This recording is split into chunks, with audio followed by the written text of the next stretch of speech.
उपराष्ट्रपति का पद इन दिनों खूब चर्चा में है। वजह है धनखड़ का इस्तीफा। इस्तीफे के बाद भी उन्हें कई तरीके की सुविधाएं और पेंशन मिलेगी, लेकिन लोग उनकी सैलरी और अलाउंस के बारे में जानना चाहते हैं, तो चलिए आपको बताते हैं। इससे पहले जानिए कि उपराष्ट्रपति का काम क्या होता है। उपराष्ट्रपति की नियुक्ति राष्ट्रपति के जरिए की जाती है। उनका कार्यकाल 5 सालों का होता है। हालांकि पद संभालने से पहले उपराष्ट्रपति को 6 महीने के प्रोबेशन पीरियड से गुजरना होता है। अगर भारत के राष्ट्रपति चाहें तो उपराष्ट्रपति की प्रोबेशन समय को भी आगे बढ़ा सकते हैं। जरूरत पड़ने पर उपराष्ट्रपति को राज्यसभा में टाई ब्रेकिंग वोट यानी निर्णायक मत देने का भी अधिकार होता है। भारत के उपराष्ट्रपति का पद देश के राजनीतिक व्यवस्था में एक प्रतिष्ठित पद माना जाता है। ये पद सरकार के कामकाज में राष्ट्रपति का सहयोग जिसके लिए होता है। इस पद पर आने वाले को कई जिम्मेदारियां संभालनी पड़ती हैं।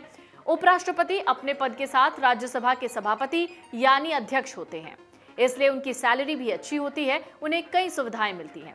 2021 की कट ऑफ के मुताबिक उपराष्ट्रपति का वार्षिक वेतन 15 लाख रुपए प्रति वर्ष निर्धारित किया गया था, जिसके बाद बदला गया।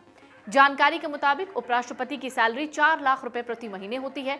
इसके अलावा उनकी पात्रता के मुताबिक आधिकारिक खर्च, ऑफिस के रखरखाव के लिए भत्ते दिए जाते हैं। उन्हें एक आधिकारिक आवास मिलता है। 24 घंटे मेडिकल सुविधाएं मिलती हैं। स्टाफ के साथ सेक्रेटरी और पद से रिटायर होने के बाद पेंशन दिए जाते हैं।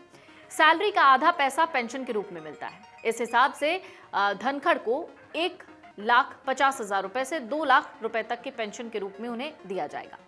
देश के उपराष्ट्रपति को एक से बढ़कर एक तमाम सुविधाएं मिलती हैं। भारत के उपराष्ट्रपति को हर महीने लगभग 4 लाख रुपए की सैलरी मिलती है। इसके अलावा उन्हें कई तरीके के भत्ते मिलते हैं, जैसे सरकारी आवास, medical facility, travel allowance, Z category की सिक्योरिटी, स्टाफ और सचिवीय सहायता वगैरह।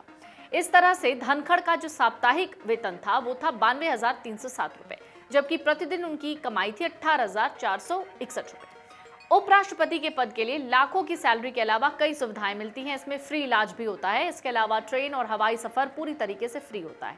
रहने के लिए बंगला, landline connection, daily allowance, mobile phone की सुविधा, पूरी सिक्योरिटी मिलती है।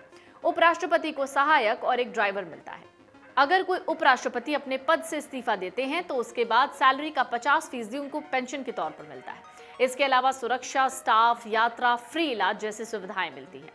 उपराष्ट्रपति को पद छोड़ने के साथ ही अपना आवास छोड़ना होता है। इसके लिए उनको कुछ दिनों का समय मिलता है। अगर उपराष्ट्रपति दुर्व्यवहार के कारण हटाए गए हों तो उन्हें पेंशन और बाकी सुविधाएं नहीं मिलती। अगर कोई व्यक्ति इस्तीफे के तुरंत बाद यानी उपराष्ट्रपति इस्तीफे के तुरंत बाद किसी लाभ के अन्य पद पर चला जाता है, जैसे राज्यपाल, राजदूत, ये सब, तो कुछ सुविधाएं समाप्त हो जाती हैं या बदली जा सकती हैं। पूर्व उपराष्ट्रपति को सेवानिवृत्त होने के बाद स्थायी सरकारी आवास नहीं दिया जाता, लेकिन उन्हें कुछ समय के लिए विशेष व्यवस्था मिल जाती है। ये सुविधा सिर्फ पूर्व राष्ट्रपतियों और प्रधानमंत्रियों को ही मिलती है।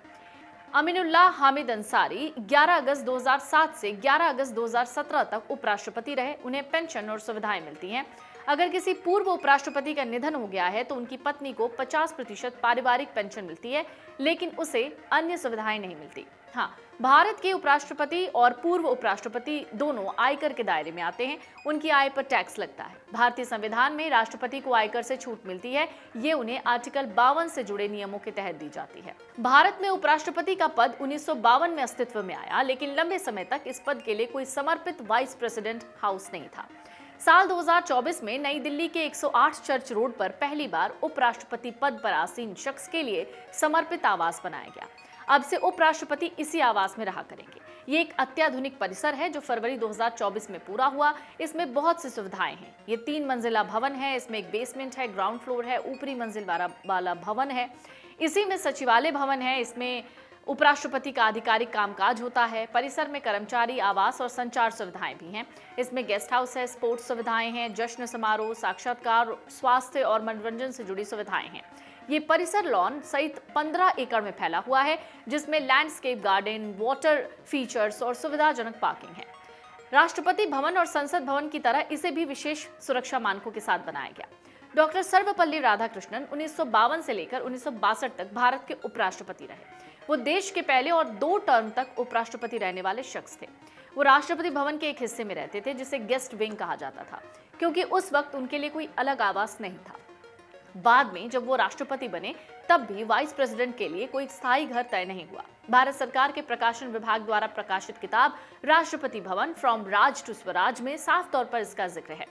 भारत के उपराष्ट्रपति डॉक्टर एस राधाकृष्णन को राष्ट्रपति भवन में अतिथि कक्ष आवंटित किया गया था, क्योंकि उस समय उपराष्ट्रपति के लिए कोई अलग आधिकारिक आवास नहीं था।